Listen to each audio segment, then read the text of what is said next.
Raising Tech is your guide to understanding the role technology plays in your senior living business strategy and day-to-day operations. Tune in for tech trends, hot topics, and meet the people behind the tech landscape in senior living to gain practical technology knowledge that you can apply in your community today. Hello, and welcome back to Raising Tech. I'm Rachel Lugie with Parasol Alliance, where we help senior living providers maximize their use of technology through strategic planning and full-service IT support. In today's episode, we are going to explore an important aspect of resident engagement, specifically assistive technology, and even more specifically, wireless hearing solutions to help combat untreated hearing loss. And to help us explore and better understand why this topic is so important for the senior living field, I am joined by our friend, Matt Reiners, co-founder of Eversound. Matt, thank you so much for being on the show today and helping us better understand the importance of assistive hearing technology. Thanks so much for having me, Rachel. It's an honor and a privilege. I'm really looking forward to this conversation. So I'm thinking, why don't we just dive in and start with Matt? Maybe you can tell us just a little bit about yourself and about Eversound and kind of your journey in starting the company. Absolutely. So a little bit about myself is I have no idea what I'm doing. I just keep showing up and trying to learn fast, fail fast, and try and improve the quality of life for older adults. So with Eversound, so we are dedicated to improving this quality of life, and we kind of walked into it in a very strange and kind of amazing way where my co-founder Jake and I had started another company that was doing things in a special event space, helping people throw silent disco events around the country. Jake was still in college at the time. It was kind of an undergrad project that he put together and asked me to come help start it. So he could still focus on class and pass, which, I think we all want to accomplish while we're in school. But as we were doing this company and kind of running it successfully year over year, we started seeing a few things happen right around the same time where we started receiving phone calls from senior living communities, basically asking for help. What they were experiencing was that hearing, especially in group programs, so think resident council meetings, worship services, bingo. I know we can't forget about bingo. They started calling and asking for help because what they would say is everyone's hearing was at different levels when it came to these group programs, and they needed a wireless headphone system designed for groups with individual volume control, which was pretty much the system we were using on the silent disco side. And then right around this time, I saw what my grandmother was going through. So she happened to be 93, lived in a senior living community. And frankly, her quality of life wasn't good. She would just isolate herself to her room, blast her television, or listen to her romantic fantasy novels through her own headphone system. And I would try to better understand why she wouldn't go out. It all stemmed from this idea of I can't hear what's going on. So why should I even bother? And then right around the same time too, Jake and I were kind of thinking I wonder if there's an opportunity here to, help more people and kind of expand the business. And we probably walked into every senior living community in upstate New York where we were based at the time. We were in Ithaca, New York. And some of these early demos would just leave your jaw on the ground. You would see staff crying. You'd have residents coming up and thanking you. You would see people thought to be nonverbal start singing along with music, and really set us on this crash course over the last, 5 or 6 years to where, we're now impacting over 1,100 communities in all 50 states and seeing measurably improved quality of life enhancements. Oh my gosh. That's incredible. What an incredible journey. So what year was this when you started on this journey? How long have you? So on all of our LinkedIns, we've got different start dates, but it was about 2015, 2016 since ideation, and then, started creating a product that was more tailored for an older adult user in a senior living community. Oh, that's impressive. That's incredible. And then to be in 1,100 communities to date. Wow. So what would you say is the biggest pain point that you see in communities? And I mean, I'm just kind of envisioning like you're in the former company and you're getting calls from senior living communities. They're asking you for help. So what specifically was the pain point that the communities needed help with? So I think the pain point can be best described, and pun intended, as a silent epidemic in senior living communities today. And it all stems around this idea of hearing loss. So when we were starting Eversound, we started looking into more of the data behind it, coming from people way smarter than us, where what they were basically saying was that 80% of people over the age of 85 have some sort of hearing loss. But what the hearing aid adoption looks like, it's about 1 in 5 that could benefit from a hearing aid are actually using one on a consistent basis. Price, quality, accessibility, the stigma around it is why we see this gap of about 60 to 65% of people that have some sort of hearing loss that aren't being proactive in finding solutions to help them. And when it's pretty amazing when you think about it, and when you look at the data around some of the comorbidities associated with hearing loss, and I know correlation and causation, we definitely have to think about the differences between that. But hearing loss has been tied to an increased risk in falls, an increased risk of developing dementia. Like if you have moderate to severe hearing loss, you're 3 to 5 times more likely to develop dementia, which just kind of blows my mind whenever I see that. But hearing loss is also tied to, of course, isolation. I think it's definitely a hot topic in senior living communities today. If someone can't hear, they're more likely to isolate themselves. And hearing loss has even been tied to increased risk of mortality, which is kind of wild how one sense can really impact everything. And it's really everything between the ears. So the brain that's being engaged and stimulated when someone's hearing might be a little bit better. Wow, just some of those statistics are staggering. To know that's probably one of the biggest factors for engagement overall is the sense of how somebody's able to hear and understand and process what's happening in their environment. That's incredible. So can you tell us a little bit more about how you partner with communities and maybe like some of the key outcomes that highlight the impact of your solution? Yeah, absolutely. So I think when we partner with communities, what we try to identify on the front end is like, what are some of their key business objectives right now? Is it driving occupancy? Is it helping with engagement? Is it helping with the resident experience? Maybe family visits look a little bit different right now, because Eversound could definitely be used to really enhance any level of communication, right? I think some people just kind of get stuck in their brain that this is just a solution for bingo, which it definitely can help with bingo. We've heard stories of people, winning for the first time in years where, hey, I'll always support that. But this is really a tool that's being used across the care spectrum and wherever communication is used. So, those PT or OT appointments, those tours to give a more experiential, or someone might come in who might be a little bit hard of hearing.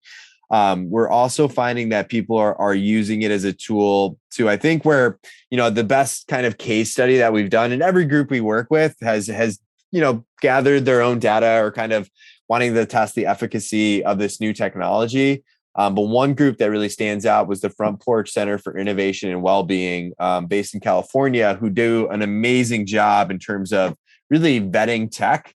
And they did a 12-month case study with over 600 residents that showed Eversound improved engagement by 76%, improved understanding of the event by 76%, improved mood in those living with dementia by 64%. And then they had some other, positive indicators that Eversound was actually helping.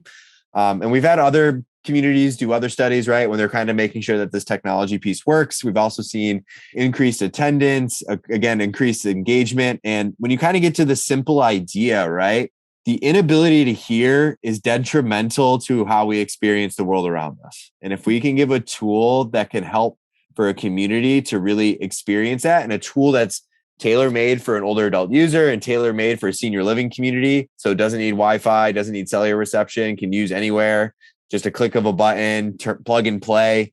That's where we really start to see this positive experience of residents' lives being better because they can actually hear what's going on around them. That's amazing. I love the research aspect and the partnership with those institutes. that I can imagine just how powerful that is in, you sharing your story and the impact with communities. So I'm just curious, can you tell us a little bit more about like how the technology works? Absolutely. So the way that it works, it's similar to Bluetooth, but it's actually called DECT, so digitally enhanced cordless technology. You can actually think about it as like an old cordless phone. But the way that it works is that there's a transmitter or the base unit, and whatever you plug into that, AV systems, computers, laptops, iPods, microphones, you can plug it directly in. AV systems, so if you already have microphones you're using, whatever's plugged in that transmitter would then broadcast to all the headphones simultaneously. In each headphone, you can turn it up or turn it down. Helps to block out some of that background ambient noise that might be too much, but it's really just amplifying what people should be listening to at a level comfortable to them. And then the range, you're looking anywhere from like 250 to 300 feet in all directions, so about the size of a football field. And then you can have up to 120 headphones to one transmitter. So it's not just like a one-to-one, but it's a one-to-many. And that's where we start to see people doing it because, maybe Ruth Ann might need it a little bit higher than Betsy because like they all want to hear the same thing, but they have different hearing profiles of what makes sense for them. You'd mentioned that the solution can be used pretty much across the continuum and in a variety of settings. How are communities, most frequently using this technology? Yeah, how are they incorporating it into their programming? Yeah, so I would say it's pretty much been incorporated to help with things that they're already doing today, right? The nice thing about Eversound, it enhances things that are already happening.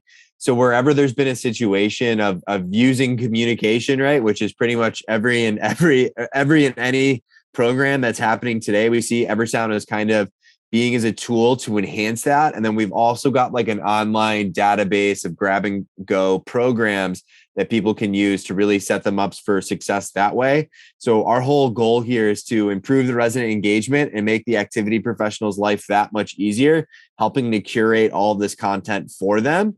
And that they can maximize their time being spent with the residents and not going and finding YouTube playlist or some of the other stuff that might be out there. So yeah, the impact on the professionals, what's that been like? What are you hearing from the communities when after the program's been implemented, the technology is in use? I can imagine this is a bit of a game changer for the life enrichment team. Yeah, I think one of the most positive compliments that we've gotten is people don't have to lose their voices anymore, because usually, right, if you're talking about bingo or doing something, you're having to elevate your voice. And especially now in a world where we're still practicing physical distancing, but need to stay socially connected. So we start to hear things like that. We actually have heard compliments that, they're getting more residents out to their program than ever before because people can actually hear what's going on. And then it's like almost every other day we hear a story that would just bring like tears to your eyes because they saw a loved one or a resident that they thought were disengaged due to reason one, but then realized that they just couldn't hear what was going on. And then they start to see these, we call them our ever moments. They start to see their ever moments, front and center within their own community. And that's, just feel good moments all across the board. That's incredible. Can you tell us, I'm just curious too about your team. If a community is looking to partner with Eversound, what are the steps and who might they be working with to get the program launched? Absolutely. And, myself or Eversound would not be where we are today without the team behind it. We've got about, I think, just over 30 people full-time working with us today. And really what that looks like. So, of course, we've got the community advisors or our sales team that are really working with the community to identify what problems are going on, what packages might make sense for them. And then kind of once we get through that, we hand them off to our community success team, which are really there to help the communities feel comfortable and confident with Eversound. What we've learned is that with technology adoption, especially in senior living, there needs to be that coach or that extra help there to really help with utilization, help with retrainings, help if there's someone that might leave a community and a new person comes in. So our community success team is the most like amazing people that I think that I've ever met. A lot of them are former program directors themselves, and they're really there to make sure that the communities are able to fully utilize the technology and making sure that it is improving that quality of life for their residents. That's fantastic. So we touched on our ROI. I mean, there's a lot of it. There's a lot of return here for communities and impact. So engagement goes up, quality of life goes up, isolation goes down. There's the team, even workforce. This is impacting workforce. This is impacting a high value add for the life enrichment team. What a tool. Can you give maybe a few guiding principles, some words of advice that you might offer a provider who is looking to enhance their resident experience through technology, what they should consider? Yeah, absolutely. So I think one of the things that I've seen, we're definitely still, I would consider a young startup, but as these reports are coming out about the aging demographics, right? And you start to see more and more of these tech companies and these startups popping up into this space where I think a lot of them are really cool in concept.